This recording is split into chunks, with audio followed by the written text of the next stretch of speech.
welcome back to Pathways to Excellence. I have the privilege of speaking with Mr. Ethan Saw, a current undergraduate at Oxford studying PPE. It's an absolute honor to have you on this program.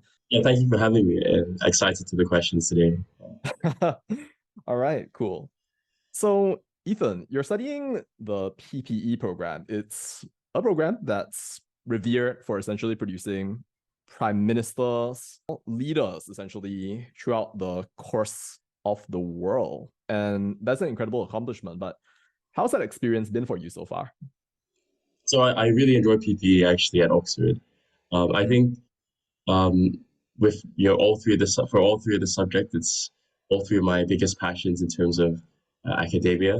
So both mm, kind of like philosophy, politics, economics. From a very young age, I always love discussing topics and aspects within these subjects. So really like putting that into like a university course and mingling with like other like-minded people has just been like really fascinating, really interesting for me.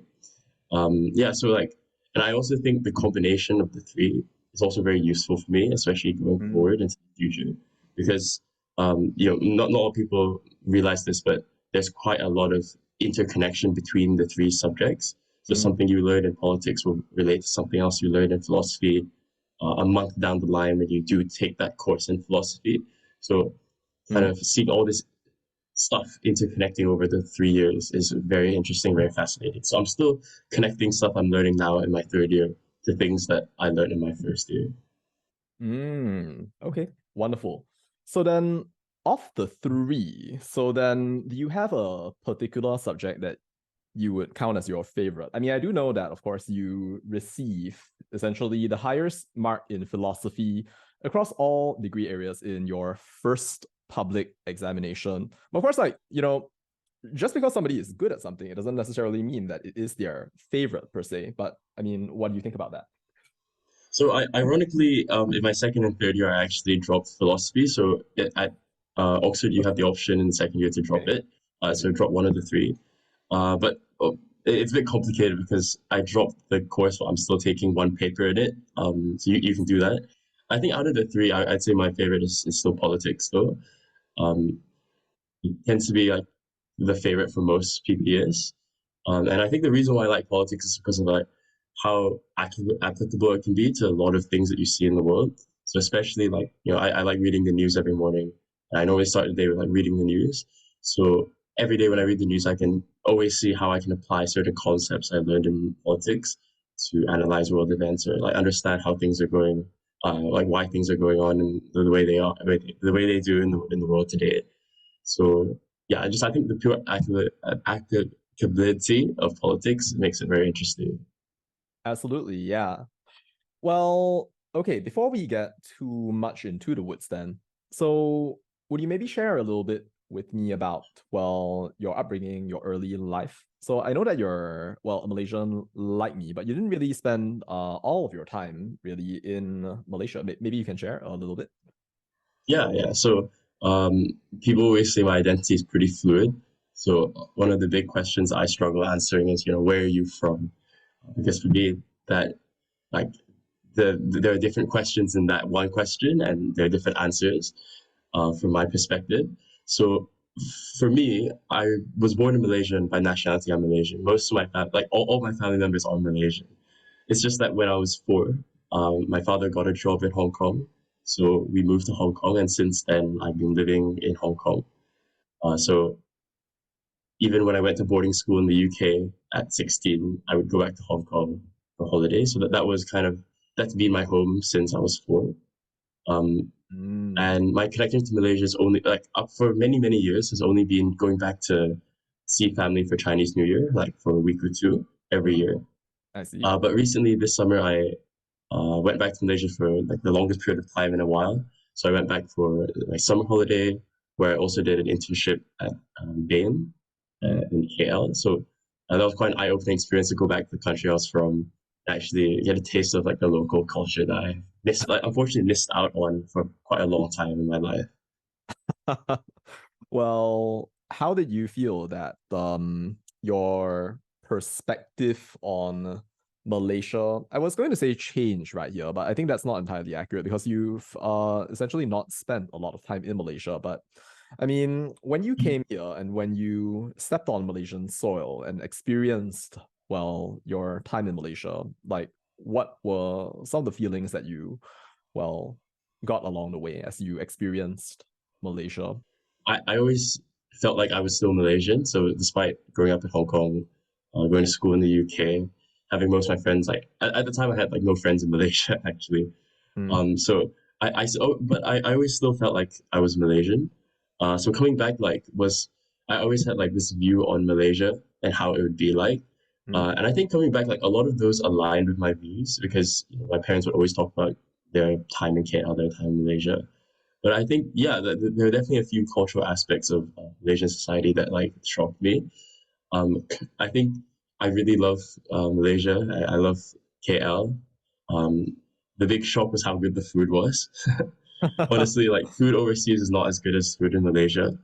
mm, Um, but yeah, I think when I stepped foot, I felt it's a weird mix of like feeling like you've come home, but also feeling like you've entered a new foreign country because when I go to KL, when I went to KL for the first time, like I didn't know where things were. I didn't know how to use the M MRT. Like in Hong Kong, we call it the MTR. So I MTR. used to, yeah, I used to tell people, oh, where's the MTR station? They like, do you mean like MRT? So that's like a confusion. That's a funny difference, kind of a shock that I had.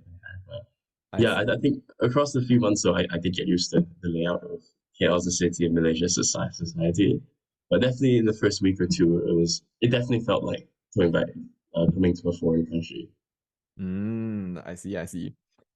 Like, I guess, did you have like a sense of what Malaysia would be like just before you essentially stepped foot into the country after so long? And did you feel that I guess like view of Malaysia was kind of like validated, or do you feel that there were some parts of it that were disconfirmed when you eventually stepped foot in here? I think the biggest thing is that a lot of people, at least overseas, create this impression that Malaysia is quite like underdeveloped or backwards, especially growing up in Hong Kong, which is like a very developed city. Mm, Um, and also, especially given that my parents come that they're not from KL, they come from smaller towns in Malaysia. They come from like Malacca and Taiping. So the impression that I was given, or like I assume, was that everything would be slightly more rundown. Buildings would be shorter. There'd be less people around, less mm, congestion. But yeah, I think it was a shock to go to KL and see like, especially in some places like near KLCC, it's very packed, very modern, very developed. In fact, some transportation systems are much more developed than in the UK. Um, People mm, are nice. And so I guess the main shock or like change in my initial assumption about Malaysia was the level of development of the country. mm. I see. Okay, that's wonderful. Well then, all right.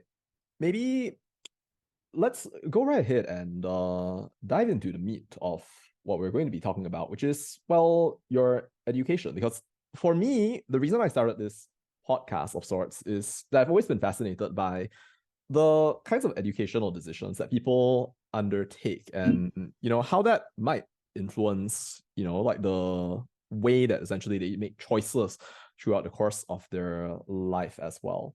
But, well, would you share a little bit about perhaps what led you as, for example, high schooler Ethan towards studying PPE? Was there like a kind of Haruki Murakami moment? I'm not sure, by the way, if you've ever read Haruki Murakami before, like any books by Haruki Murakami. I have not.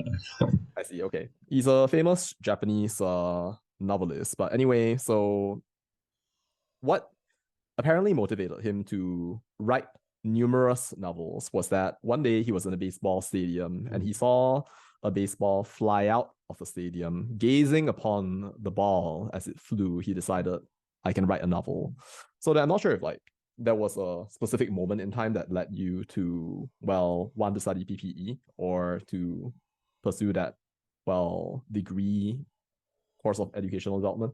I think there wasn't a specific or individual moment that made me decide I was going to do PPE, but I did decide quite early on. I think when I was about 14 or 13, I did decide I want to do this type of course. And Mm, just for context, before that, I was always a very STEM minded student. So especially for Asian parents, they always drilled in maths, science, and I was generally pretty good at these subjects. So they always, put me in science courses or like medicine training courses. I think what changed was that um, I was like selected by my school to do this um, quasi drama competition or public speech competition called Tournament of the Minds. So it's an Australian based competition system. And the thing is that as a group, we did pretty well. But I always felt that I was lagging behind my group members because I always lacked confidence speaking in public. I was just very bad at public speaking at the time. So at that point, I told my parents, "Oh, I want to improve my public speaking. What do I do?" So then they decided to send me to debating um, classes, like competitive debate competitions. Mm. So I think that's when the kind of the spark came, right? Or like the baseball got hit. Um, because from there, I just started developing this love of just debating or love about like discussing current affairs, world affairs, especially in a very competitive context and bouncing ideas off of my teammates. And especially because like a few of my best friends also joined the same debating class with me. So I always felt that this was like kind of the type of thing that I would love to do forever in the future. And Mm. look when it was time to decide or look at university courses, I always looked at other good debaters, like world class debaters who won many competitions, as role models and see what they did. So it's always Mm. for debating. It's very very commonly law, PPE, or HSPS at Cambridge. So yeah, from there I just liked the PPE because I think that was most interesting or an interesting one that encapsulated all of debating. I see. Okay, cool, cool, cool. Well, when you speak of that, I mean, like the person that immediately comes to mind is Mehdi Hassan. Are you like Mm. familiar with Mehdi Hassan? Yes, I'm familiar. He's a fantastic orator, a fantastic public speaker and debater. Wonderful. Yeah, exactly. And particularly that speech that he gave at Oxford Union debating against Marianne, where he was talking about how Islam is a religion of peace. And it was fascinating to look at the way that he was arguing. I watched it quite a few months ago.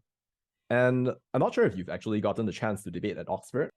Has school actually been like pretty intense, you'd say, or would you say that it's generally been like all right to the point that balancing things is all right for you? School as in like university, right? Yeah, school is in university. So if you ask a lot of STEM students, they'll say it's quite intense because I think for STEM subjects at Oxford, there's very high amount of contact hours. I have to say, like from my experience, it's been very easy to balance like extracurriculars and Mm, also like schoolwork. So I have had the chance of debating quite a lot in Oxford. I think there are two ways to really participate in debating at Oxford, and both ways kind of go through the Oxford Union, so the very like central institution, which brings in a lot of motivational speakers and whatnot. Um, so the first way is to join the Oxford competitive debating like team. So kind of continuing off my competitive debating experience during high school. mm, I did join that team, but after I think a week or two, I realized how high of a commitment that would have been. So I pulled back from the team. mm, And so I focus more on like the second way of like debating, which is where every week when they have events or weekly debates at the Oxford Union for um, for all Oxford students who are members of the union, so you don't have to be part of the team. mm, You can just offer to like give a speech on a certain topic. And also when they invite certain speakers like members of parliament, politicians for a specific debate, halfway mm. through the debate they'll have a floor speech section of the debate where people of the audience can offer to give a speech. So I've done that before, which is very interesting because you're debating against like these prominent speakers or politicians. So yeah, I prefer that form of debating over competitive debating because I think um, one big reason is because I realize that competitive debating becomes very repetitive. Whilst when you have the opportunity to debate against world class politicians, it's much more interesting. Well, even before you get to that, there's of course, well, the application process, which for Oxford in particular is notorious for culminating in an interview with your tutor, or rather your admissions tutor. Do you remember that experience well? And like, do you have any specific memories from like that time when you were having that conversation? Yeah, I actually really enjoyed that one interview I had because at my college they combine all the interviews into one, like PP and E. And yeah, you're right. For the PPE interview, you're essentially debating against your tutor. So what happens that they introduce you with kind of a very broad question within one of the three subjects, and then you give like your view on the issue and answer on it. So for me, the politics question I got was, should we privatize the police force? Um, so a very broad question, yes or no, and you give a very broad answer. But then from your answer, they will grill you and they'll say, oh, but your answer is wrong because you haven't considered this rebuttal. So they'll try to rebut your argument. So it's just like a debate. So then from there, you have to further defend your point, and then they'll keep on attacking you. So until a point where it's like, because obviously these tutors are much smarter than you are pushed to defend something extremely like, ridiculous, or you just have to give up at the end. So I think what they're testing you on is whether or not you can like bounce back the criticism, like to not give up at the first stage, to like push back your argument so that you've actually thought through the many layers of your analysis. So yeah, Wow. a very, very fun process, and it really reflects the debating aspect of the course. Wow. So like during that time, I mean, did you manage to actually defend your points against the tutor, or was it like you felt that you were kind of, yeah, what was that experience like for you? I think for that specific question, it was not too difficult to defend my position because my position was, obviously we shouldn't privatize police. It's not a very controversial. I don't think it's a very controversial view. There are a lot of reasons why we shouldn't do that. And then I think I remember I told them that we shouldn't do that because we need to protect justice. Then they responded and said, um, why is justice important? I said, because it's a human right. And I think the very strong rebuttal one of the tutors gave to me at that point was they argued that um, they argued that food is also a human right, but we don't have government, we don't have like state dominated food industries. Should we nationalize all food, like just essentially nationalize every restaurant because food is a human right?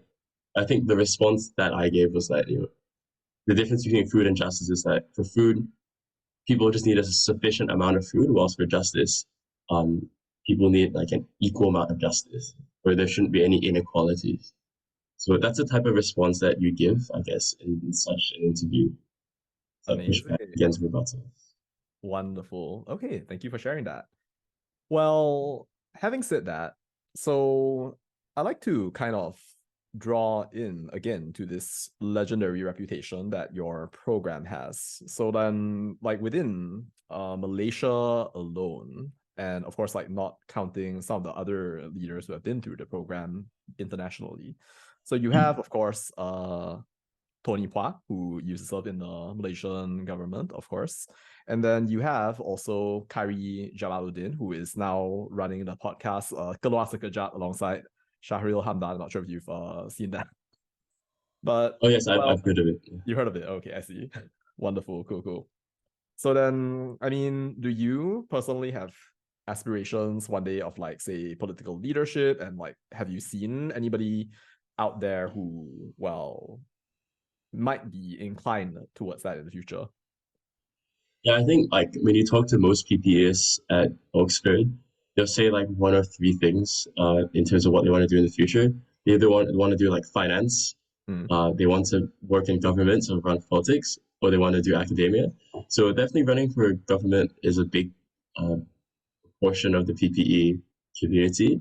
I mm, think that I definitely considered that at some point, kind of growing up or in my first year of university. So I think definitely like these role models like Kyrie and Tony Bois, like they definitely like are role models for me because they managed to like serve Malaysia and like represent their constituencies in a pretty meaningful way and use their knowledge of PPE in mm, that way.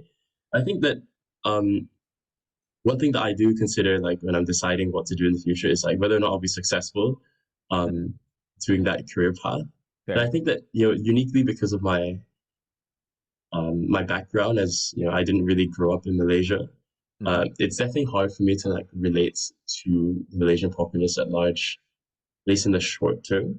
mm, So I think um, although at some point I did consider running for Malaysian government or Mm, serving in Malaysian politics. I think recently I've come to realize like I still need some time to like I ground see. myself in Malaysian society and like understand like Mm. the the needs and wants of the Malaysian people more fully. Because technically, a lot of people in Malaysia consider me a foreigner still, because I Okay. grew up overseas. So I I think see. Mm, one thing that I'm considering doing though is if I do enter academia in the future, uh, mm, to do research. My research interest will be like specifically in Southeast Asia, Malaysia. I think that would really help, like develop the level of like political analysis in the region, possibly help like political parties develop policies. I More. see. I see. Okay, cool. Well, I do know that you mentioned that, well, politics was a special area of interest for you, but then I guess, how do you feel that that's been operationalized and expanded and developed upon during the course of your time in PPE? Are there some special areas of interest that you've managed to identify or like follow through with? Yeah, personally, I like every part of the politics degree. But I Mm. think the part of politics I like the most is political sociology. So, political sociology studies uh, the sociology or like psychology of voters per se. It's like why people vote in a certain way. I see. How can political parties maximize the amount of support they get? Like why social movements occur? These type of questions on like a ground level. I Mm. think the reason why I like this is because it's quite applicable to what research like political parties need and what they want. So as a political party, you want to maximize your voting, your voting base, right? Maximize the amount of supporters you have. So understanding and like analyzing why people vote in a certain way would help parties achieve this goal. Mm. So I think it's fascinating to, when I'm studying this course, to Mm. sometimes put myself in the shoes of a political party, thinking about these questions. Mm. So political sociology, I think specifically within political sociology as well, I enjoy like um, learning about how religion intersects with politics because Mm. my favorite part of philosophy is philosophy of religion. Mm. So if I were to do academia in the future, my Mm. research would probably be to do with that, like religion and politics. I see. Okay. Okay then. Well, so one area that immediately comes to mind, well, when you mention, well, political sociology and the philosophy of religion would be the current Israeli-Palestinian conflict. So then I'm just curious, but like speaking as someone who has, like had this set of lenses essentially like painstakingly built through discussions with tutors, well, multiple essays, having had your, well, viewpoints refined through debates, not only with your classmates who are some of the brightest students in the world, but also with world-class tutors and also, well, leaders in politics. So what are your views at the moment on, well, the Israeli-Palestinian conflict, and to what extent do you feel that what you have learned so far allows you to understand some parts of it? I think the Israel-Palestine conflict is extremely sophisticated.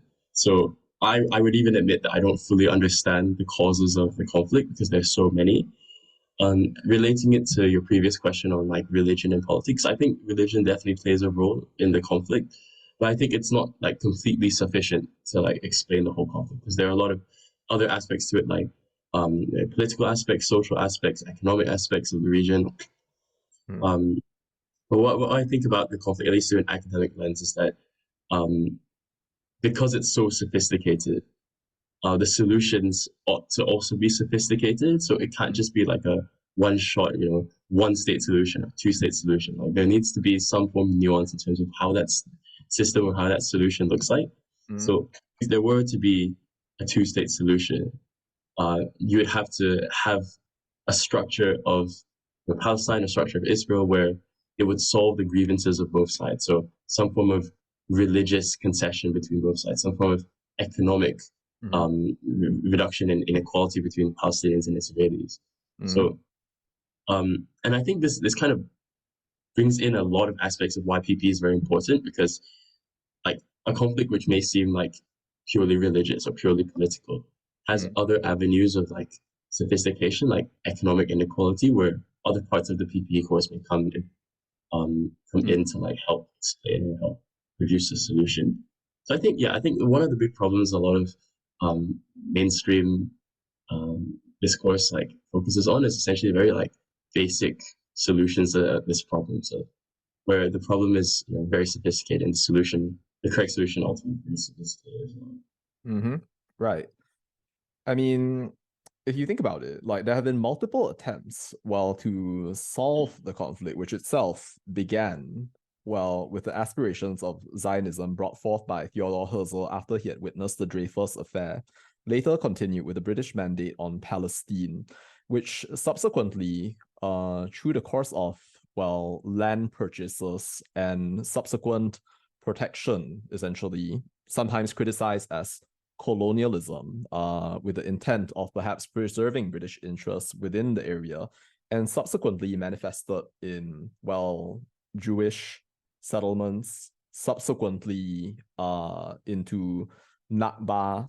Uh, well, that, as I recall, led to a situation whereby the United Nations had decided uh, on like right before Nakba, essentially, or the catastrophe as it is known, that, well, Jerusalem would remain an international city while a two-state solution would result right there.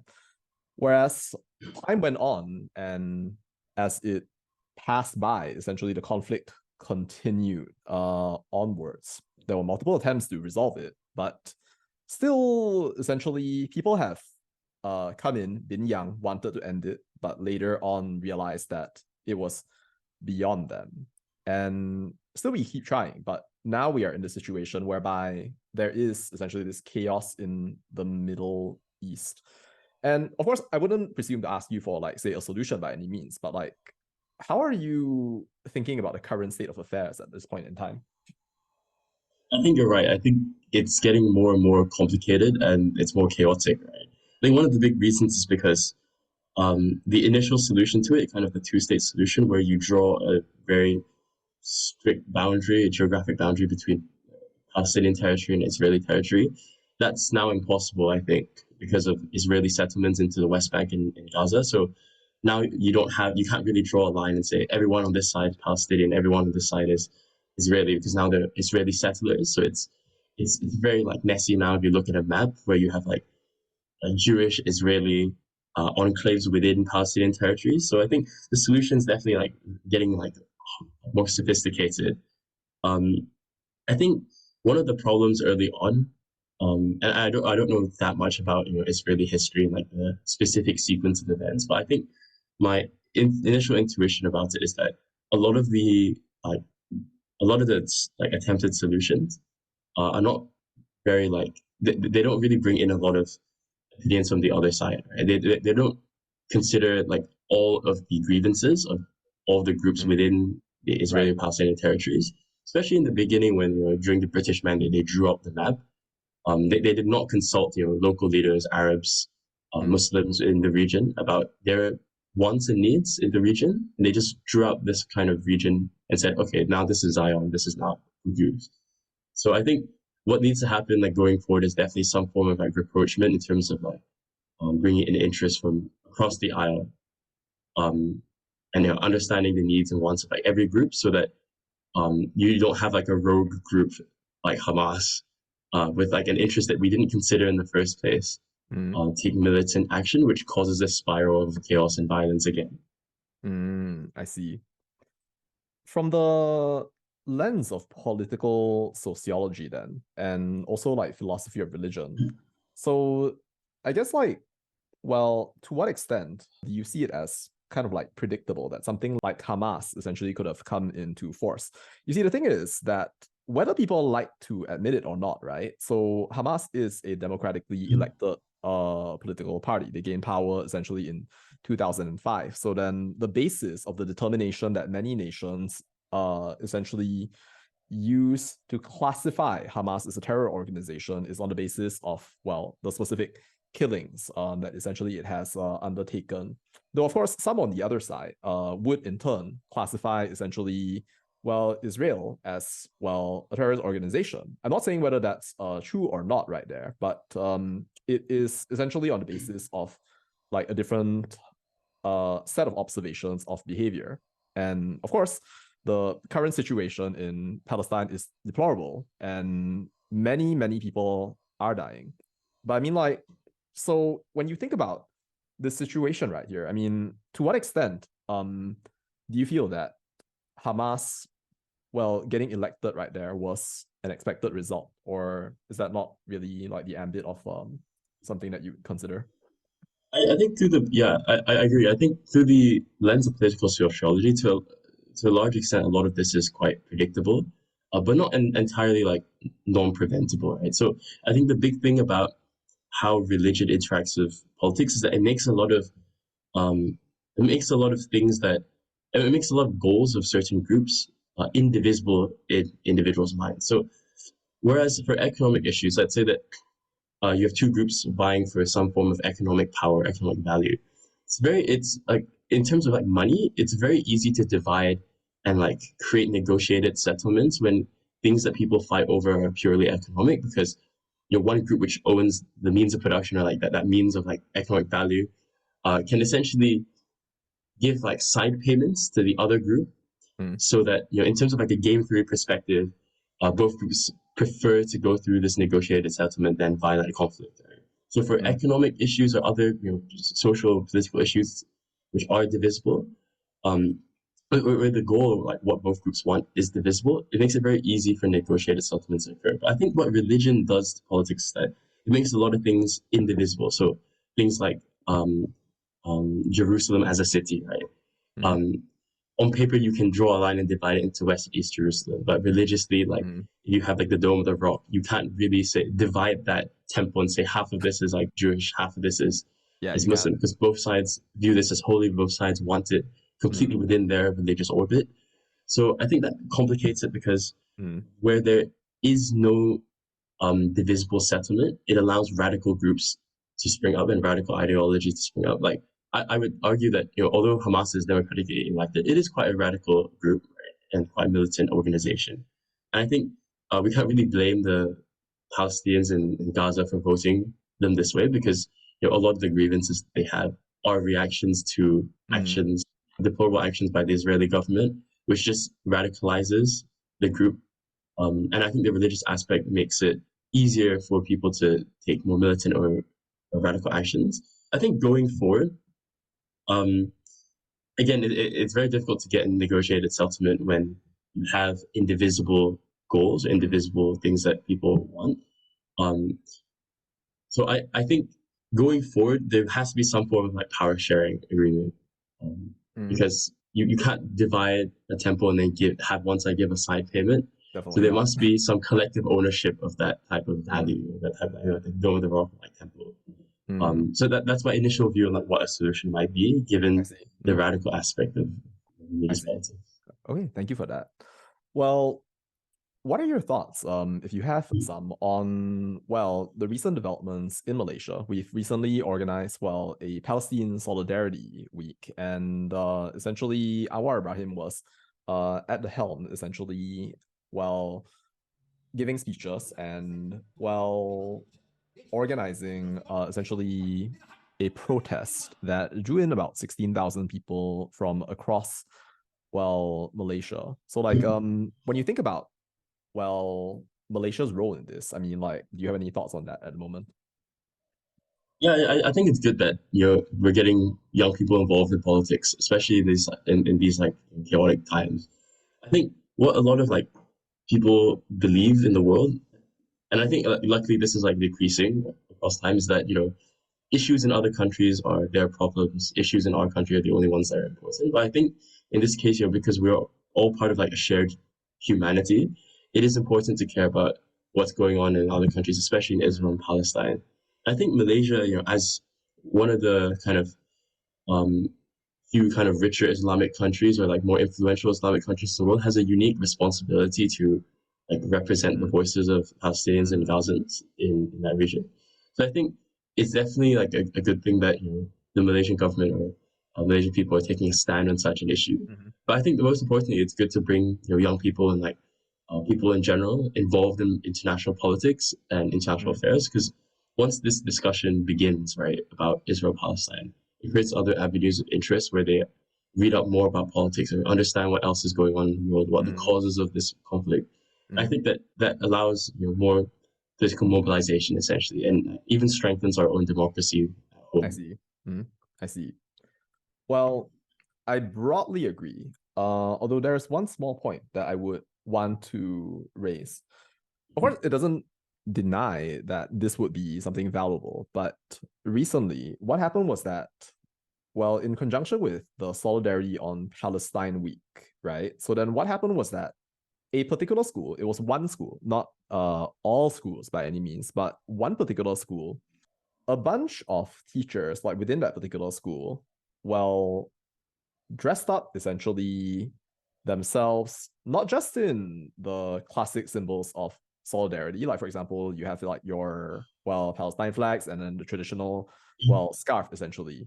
But essentially, some of them actually dressed up as militants. So then that was roundly criticized on social media. So like when you think about that right there, I mean, like, how would you process something like that?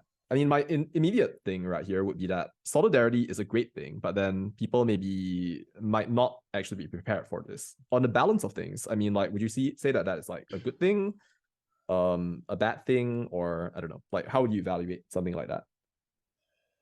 So I'm going to take a very neutral stance on this, Mm, to say that it's kind of quasi inevitable that groups would be like this. Like specific schools will promote militarism in their youth. I think mm, um, I think what's interesting is that a school did actually do this and like dress up their kids as militants, because I think it's too simplistic to say this is like good that they're representing Palestine or this is bad because they're promoting militarism and mm, violence. I think what's most interesting to point out in this situation is that people do, like within this like region or that school, people do actually they might actually support violent resistance by Hamas or by the Palestinians against the Israeli military. So like I think to an extent, it is kind of representative of the views of certain Malaysians in mm, society, which is not necessarily a bad thing because mm, it is definitely part of the general mm, political, set of viewpoints within mm. society, right? I see. So, Mm, um, I think where it becomes a bit more controversial is how parents might be imposing a certain view on children. I think that's where mm, it might be more controversial. But I think like adults holding these type of more militant views in and of themselves is not necessarily bad because it mm. is a genuine grievance that they have. And I think if we don't allow people to express their views like this, it's just going to get Mm. bottled up and then become more violent in the long run. I see. So Okay, yeah, it's a very neutral stance I'm taking. Is that because that's a fair I point. view the issue more of like a kind of Mm. through an academic lens where it's like this is can reveal a lot about society in Malaysia rather than this is good or bad. Fair point.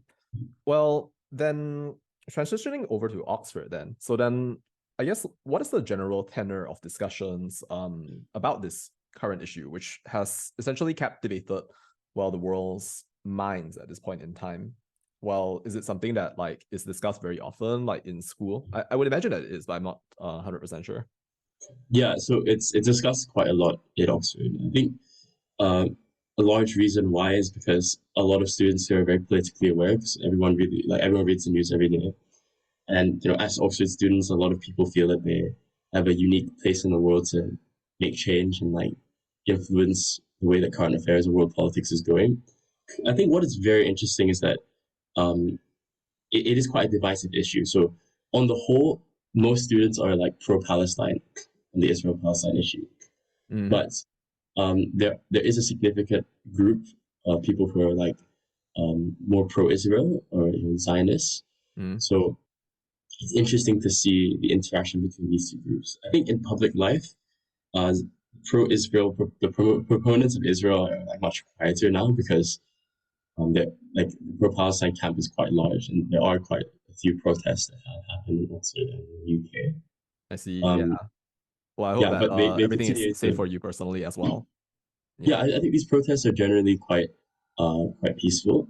Mm, Um, But I continue to see a lot of people posting on social media, Mm, reposting certain news stories and whatnot. So I see. like political participation is quite high also. I see. Cool. Okay. So transitioning now, I guess like to your aspirations, I guess like from Oxford where you are now to eventually beyond here. So then well I guess like most immediately. So then what do you have in mind like for essentially your time after Oxford? Because I know that you'll be graduating in I think June of 2024. So then like are you planning to like immediately begin work, or are you thinking to perhaps, well, do something else? The short answer is I'm not sure what I'm going to do yet because I'm currently applying to many things and they haven't come back. So I think the three main options that I have is A, do a master's course. So I think most ideally I'd like to do a master's course, specifically in like politics or comparative government, where I would um, do a bit of research in religion, politics, in Southeast Asia. Mm, If second option is that if I don't get a master's course offer, um, I would work in management consulting. So I'm currently also applying for jobs in that field. mm. And then third, if I don't get either, I'll probably just travel for a year. No, that'll be great as well. But yep, I'm confident that things will go well for you. Well, okay then. Then kind of moving from there towards like I guess a more long-term view, perhaps. So then like this might be a sort of like almost oddly philosophical question. Although of course, like like that is like number one philosophy student. You may not be taking it right now, but again, so over the long scale of your life, as you imagine the kind of like moments and memories that essentially pass by, sort of like a film that is kind of like unraveling and essentially presenting all the different things that you saw in your life, the different parts of your thoughts essentially flashing here and there. So then what do you imagine that you will want to become in the eventuality of things? That I want to become. So is this more of like a like where do you see yourself in 5 years kind of question? Mm, it could be that, or it could be like what you imagine might be certain traits of your personality. I guess like it doesn't need to be so simplistic as like, oh, what are your career aspirations, or like what would you like to accomplish by that point in time that 5, 10 years pass. I think what I value a lot in my life is like unique experiences. Like going to the future, I want to be someone who genuinely has like quite a lot of unique experiences on my sleeve. So whether or not that's like traveling to very like unique places in the world, or meeting very unique people, meeting a lot of people in the world, or like living in different countries, I think Mm, I would like to not have any regrets that I would have wasted my time doing the same repetitive thing throughout my mm, life. I think kind of like it kind of is related to my background as like a pretty international person where I don't really fit in a certain country's background where I kind of want to experience different environments or different experiences mm, going forward. So I see myself in like in the long run having a lot of different unique experiences where I have a lot of breadth of experience, not necessarily like having too much depth in a certain type of experience. So I think that also is related to why I like management consulting because unlike finance or law, where you're grounded in a certain industry, grounded in a certain type of project, in consulting companies, you rotate between projects in different like, industries, so you get to see a lot about the world. You get to see a lot of different ways of working. mm. And I think that's like something I quite value a lot. I see. Cool. Well, I hope that you'll get your wish.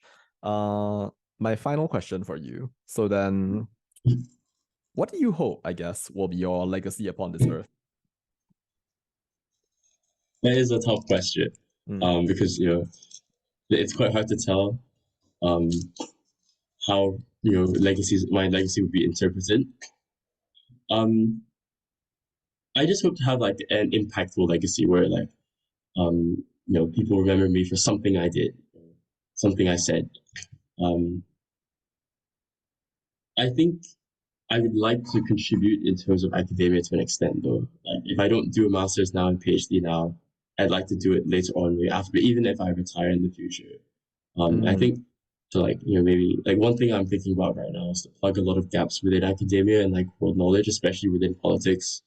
So hopefully that could benefit the world. Hopefully that can be remembered. But even if it doesn't, I think at least as long as I've done an attempt to help the world in that sense, I think I'd be quite satisfied. Wonderful. I'm confident that you get your wish. Thank you so much, ladies and gentlemen. Ethan Saw, it was a pleasure to have you. Yep, it's a pleasure to be on the podcast. Yeah, thank you Thank you so so much. much.